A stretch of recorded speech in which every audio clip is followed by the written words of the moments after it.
नरसिंह पूर्व तापनी उपनिषद चतुर्थ उपनिषद।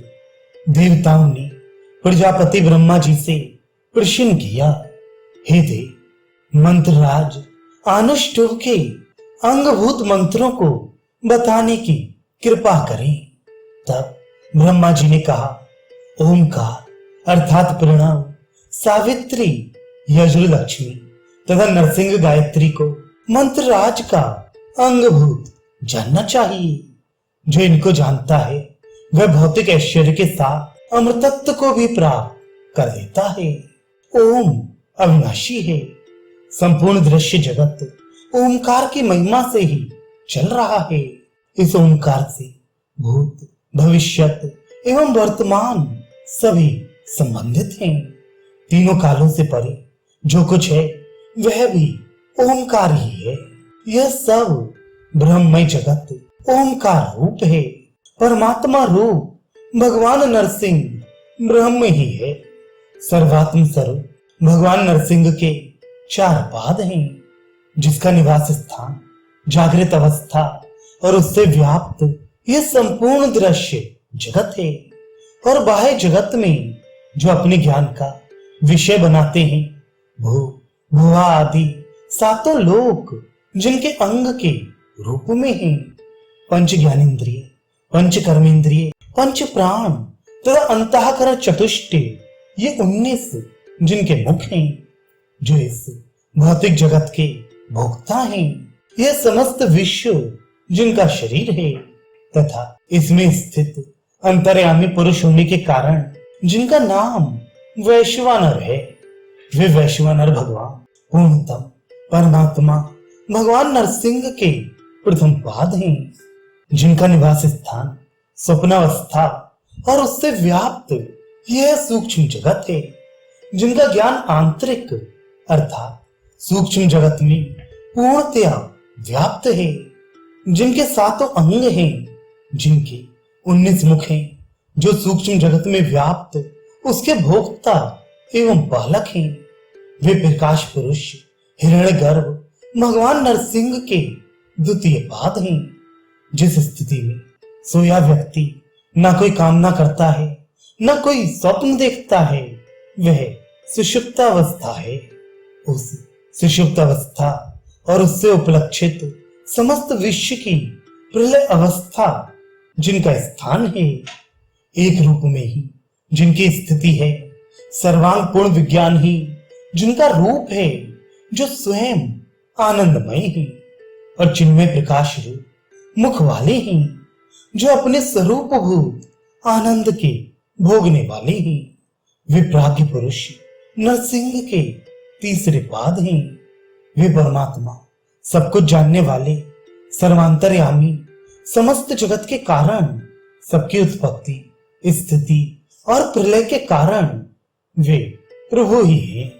जिसको स्थूल का ज्ञान नहीं है न सूक्ष्म का ही ज्ञान है, तथा जो स्थूल और सूक्ष्म दोनों का ज्ञाता नहीं है, जिसे ज्ञाता या अज्ञानी कुछ भी नहीं कहा जा सकता, जो प्रज्ञान का भी घनीभूत रूप नहीं है, जो दिखाई नहीं देता, जिसे पकड़ा नहीं जा सकता, न व्यवहार में ही लाया जा सकता है, तथा जो निराकार अचिंत्य अर्थात अनुभूति रहित एवं अवर्णनीय है, जिसकी अनुभूति आत्म सत्ता के रूप में ही की जा सकती है, जो कल्याणकारी, प्रपंच रहित, सर्वथा शांत अद्वितीय तत्व है। वही भगवान नरसिंह का चतुर्थ पाद है, ऐसा ज्ञानी पुरुष मानते हैं। वह आत्मा है, वह जानने योग्य है। अब सावित्री मंत्र के बारे में बताते हैं। ये सावित्री मंत्र यजुर मंत्र के रूप में गायत्री छंद से संयुक्त होकर कहा गया है। यह सारा विश्व उसी से ओतप्रोत है। गृहिणी में 2 अक्षर, सूर्य में 3 अक्षर और आदित्य में 3 अक्षर हैं।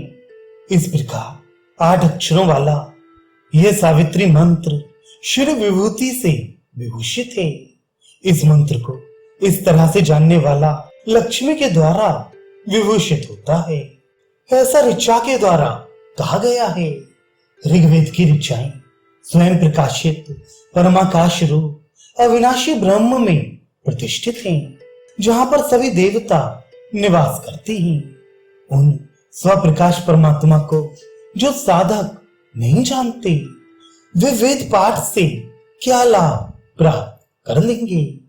जो उपासक उस ब्रह्म को इस प्रकार जानते हैं, वे आनंद पूर्वक परम धाम में निवास करते हैं।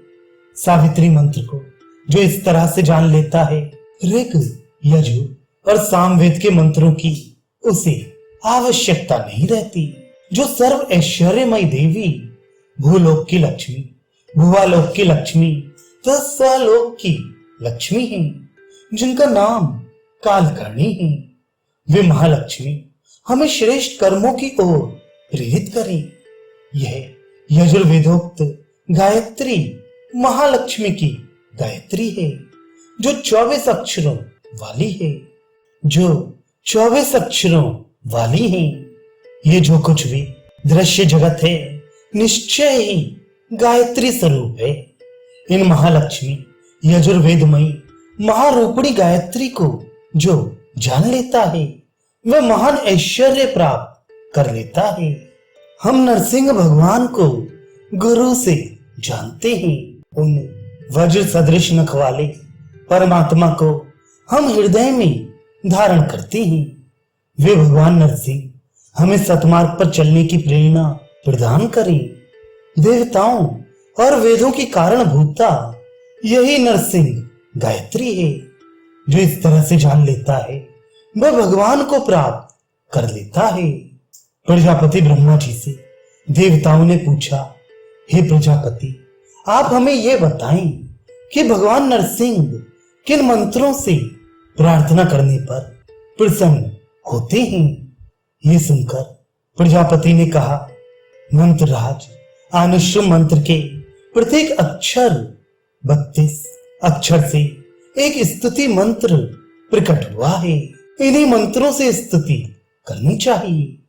इसी से भगवान प्रसन्न होते हैं और प्रसन्न होकर प्रत्यक्ष दर्शन देते हैं। इसलिए जो नित्य प्रति इन मंत्रों से स्तुति करता है, वह प्रत्यक्ष दर्शन प्राप्त कर उनके विराट रूप को देख लेता है और अमृतत्व को भी प्राप्त कर लेता है। इस तरह जानने वाले को वही उक्त फल प्राप्त होता है। यही महोपनिषद है।